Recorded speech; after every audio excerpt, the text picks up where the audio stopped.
من الشيطان الرجيم بسم الله الرحمن الرحيم قالت فذلكن الذي لمتنني فيه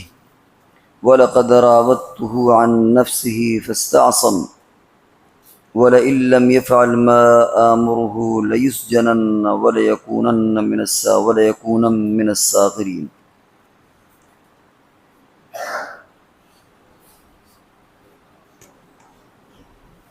ان آیات میں جو فوائد چل رہے ہیں وہ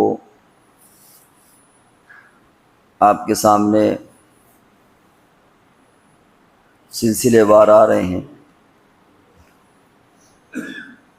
اس آیت کا جو مفہوم ہے وہ یہ کہ جب زلیخا نے عورتوں کو بلایا اور دعوت کی ان کی اور انہوں نے اپنے ہاتھ کاٹے، اس کے بعد اس نے کہا کہ بھائی یہی ہے وہ چیز تم مجھے ملامت کرتی تھی، لیکن آج تم خود اس میں گرفتار ہو گئی۔ معلوم یہ ہوا کہ کسی پر ہنسنا نہیں چاہیے۔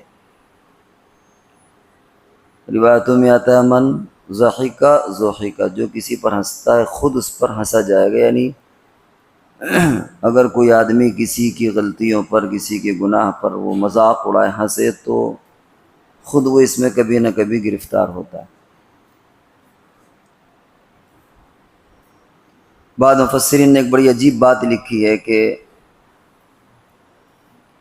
عورتوں نے جو ہاتھ کاٹا اس کی بنیاد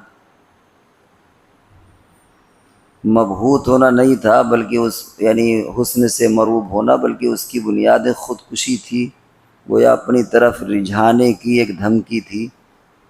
کہ اگر تم نے ہماری بات نہیں مانی تو ہم خودکشی کر کے اس احتجاج کرتے۔ اور یہ کچھ ایسے ہی جیسے آج کل لوگ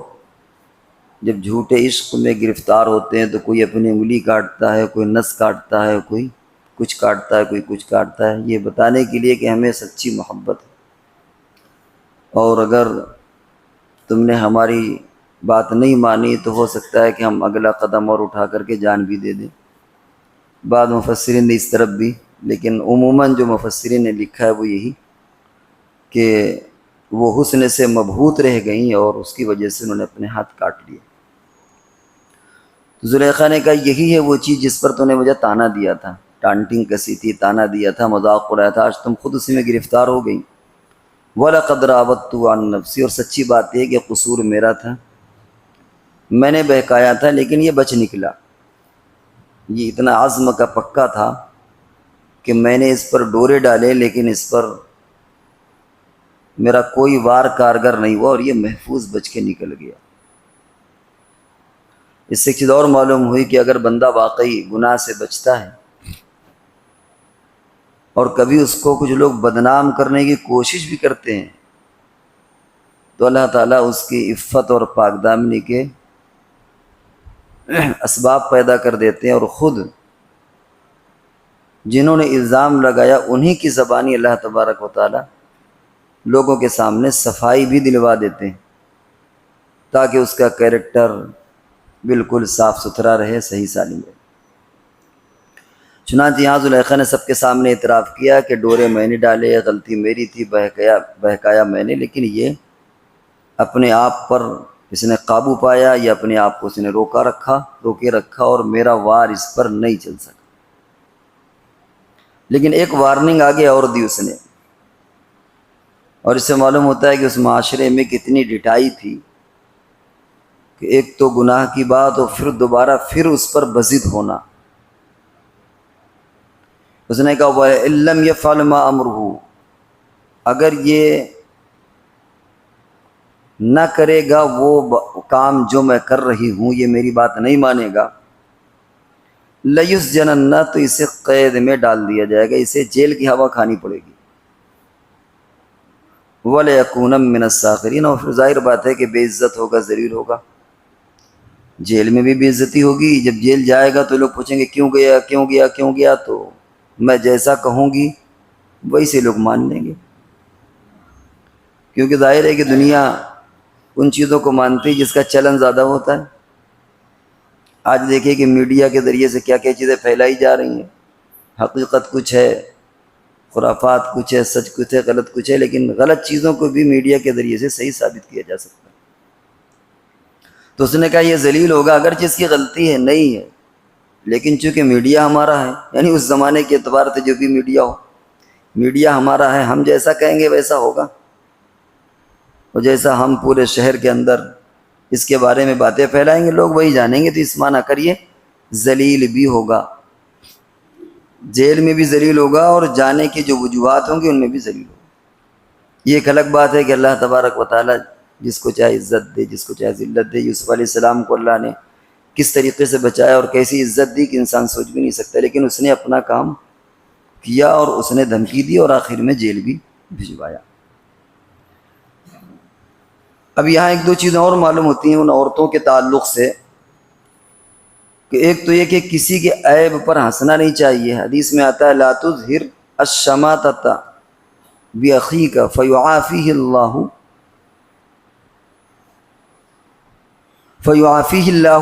ویبتلیک، کہ تم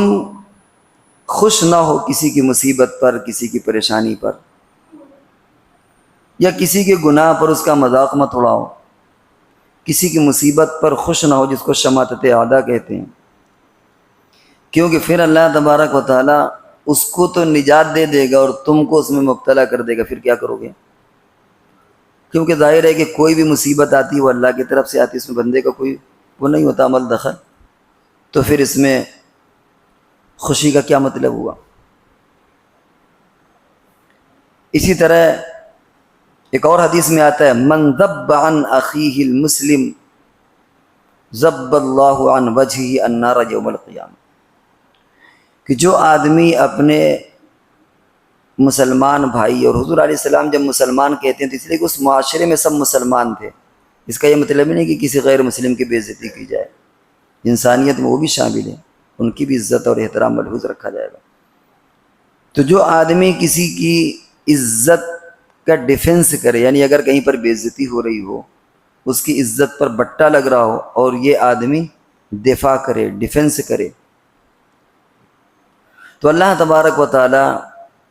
اس کی طرف سے دفاع کریں گے قیامت کے دن، یعنی اس کے چہرے کو جہنم سے پھیر دیں گے قیامت۔ ایک اور روایت میں آتا ہے کہ جو دنیا میں لوگوں کی ستاری کرے گا،